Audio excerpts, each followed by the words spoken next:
Moscate. Adelante, Luis José. Gracias. Bueno, yo quiero compartir con ustedes un planteamiento. El coronavirus ha activado la psicopatía en la mente de los líderes. Y este planteamiento está vinculado pues al título de este encuentro: el coronavirus y la democracia y los nuevos liderazgos.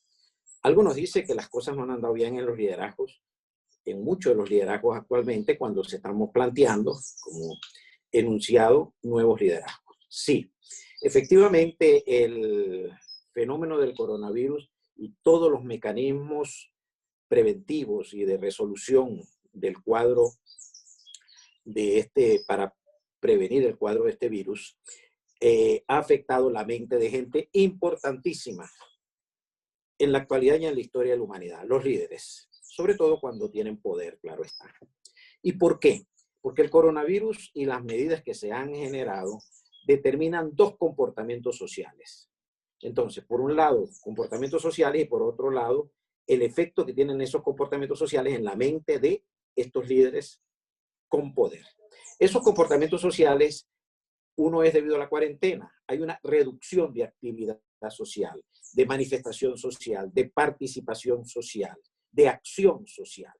Y el otro hecho social importantísimo es que se genera una respuesta de alta dependencia de parte de las grandes colectividades hacia el líder, hacia el poderoso, hacia el gobernante.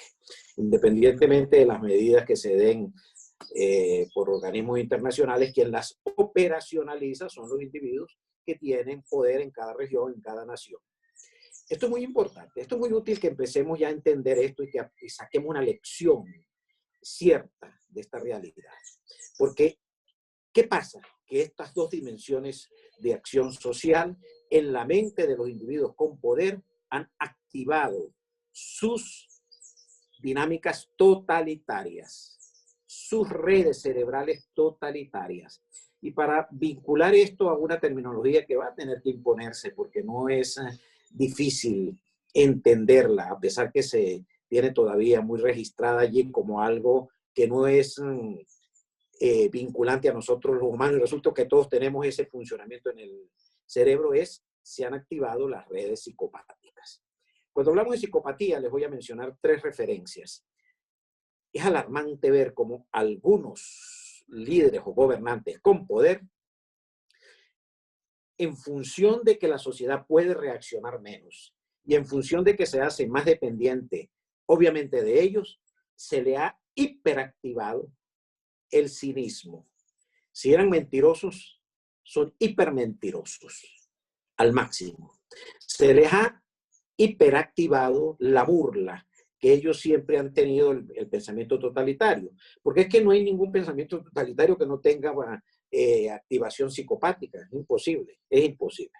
Bueno, se les ha activado la burla, pero también se les ha activado la agresión, mucho más agresivos.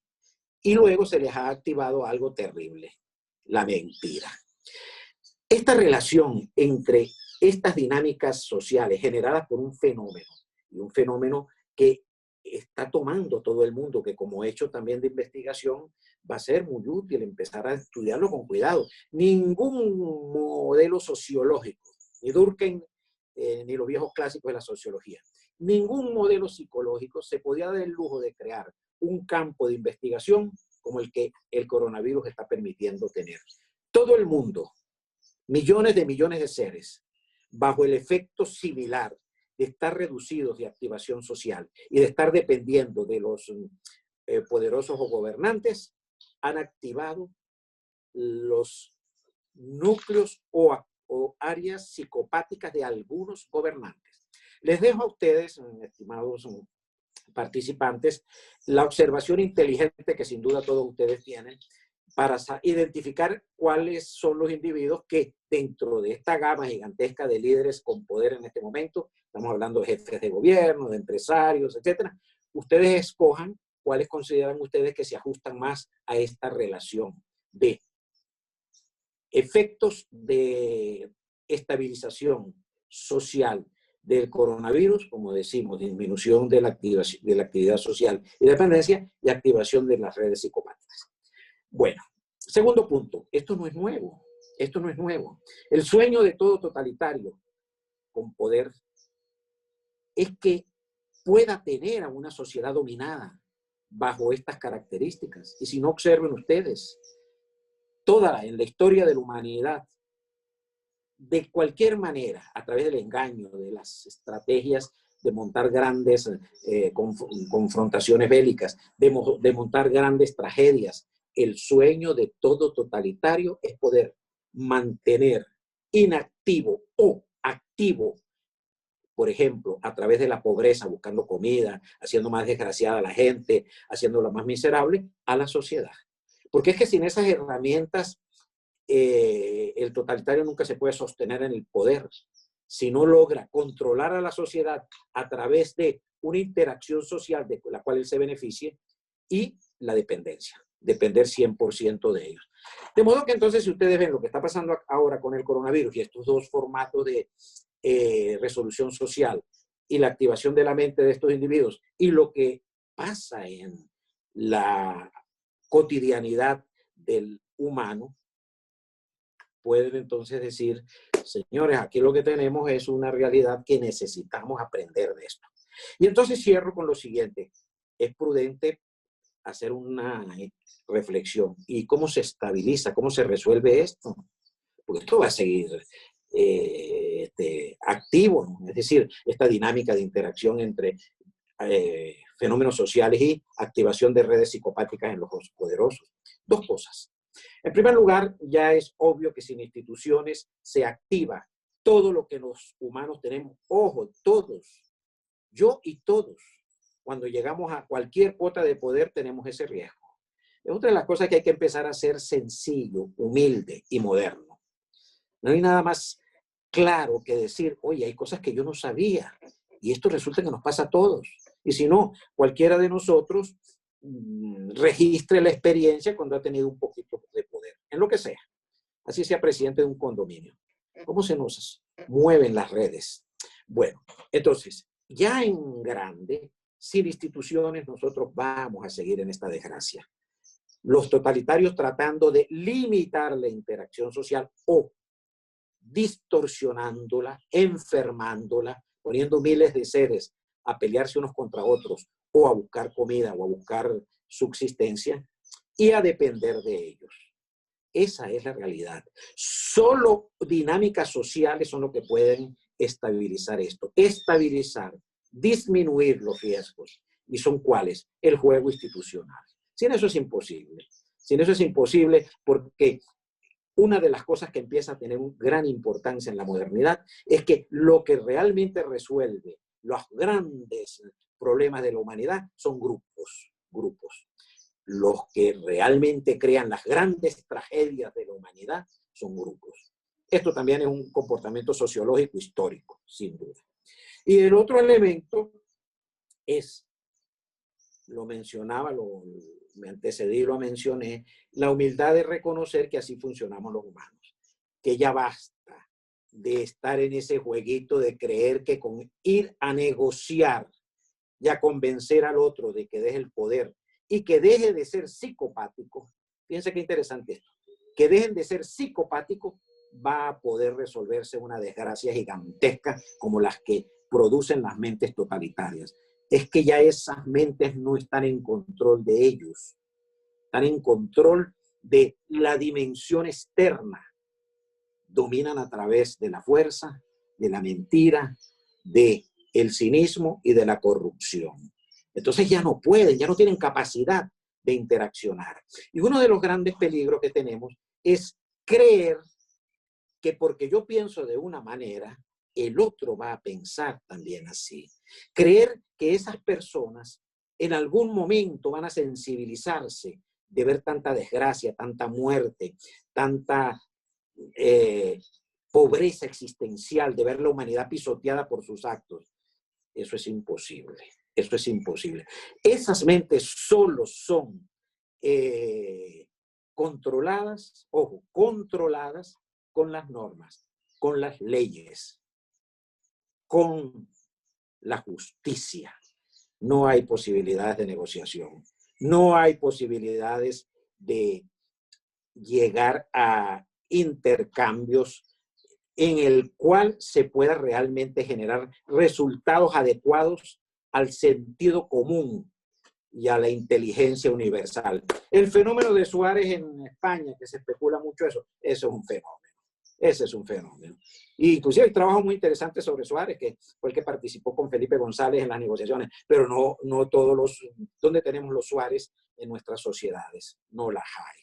El fenómeno, y cuando leemos cosas bellas y poéticas de Pericles para crear la gran democracia y la primera democracia en Atenas, mitológicamente, casi mitológicamente, eso es un fenómeno.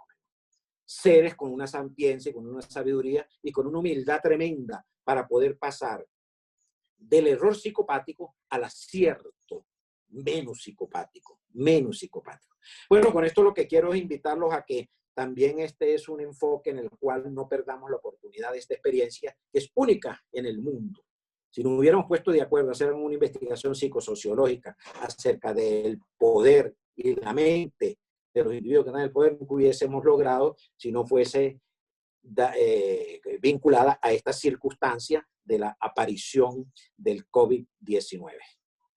Muchas gracias a la universidad y a la organización de mi querido amigo Moreno León por la invitación a ofrecer posibilidades de que aprendamos también de esta desgracia. Gracias al doctor Uzcategui. Bueno, de las cosas que nos estaba comentando, recogemos acá, bueno, la psicopatía general del liderazgo, la consolidación de algunas dinámicas totalitarias, tenemos una sociedad con conciencia global, los debates circulan con enorme velocidad, la situación actual, la pandemia ha caído en un momento en el cual la sociedad global está como en su apogeo, pero eso ha traído un montón de trastornos, pues se expresa en el populismo carismático, que además el populismo carismático como fenómeno incluso en sociedades desarrolladas, pues en sociedades occidentales desarrolladas, las redes psicopáticas, la crisis un poco del hecho político, los riesgos totalitarios, las consecuencias económicas de esta situación. Pero bueno, por supuesto que son retos a los cuales hay que oponerles pues, un liderazgo con visiones democráticas, pues educar a las audiencias, educar a la ciudadanía en un momento en el cual, pues como les comentaba, no sabemos todavía cuánto tiempo más vamos a estar en una circunstancia que inhibe el contacto físico, que yo creo que es una de las claves fundamentales. El contacto, digo, el contacto personal, la conversación, el encuentro en la plaza, el diagnóstico, la protesta, los encuentros de reflexión. O sea, la política está conociendo una limitación importante. A mí se me antoja más que no es lo mismo los comportamientos de las personas, metido uno en el receptáculo de su casa escribiendo, tal que estando en la calle interactuando con los demás frente a frente, ¿no? Pero bueno, vamos a evaluar también esto desde el punto de vista de la política, de la educación, de la sociedad de masa actual, y le vamos a dar la palabra a el doctor Ramón Piñango. Adelante, Ramón. Muy bien. Como han planteado los compañeros de panel, estamos en tiempos complicados, definitivamente. Yo diría que estamos en tiempos inciertos y líquidos, como diría Bauman. La verdad es que antes de la pandemia ya vivíamos tiempos inciertos. Lo que pasa es que creíamos que vivíamos en la certidumbre, pero es otra cosa.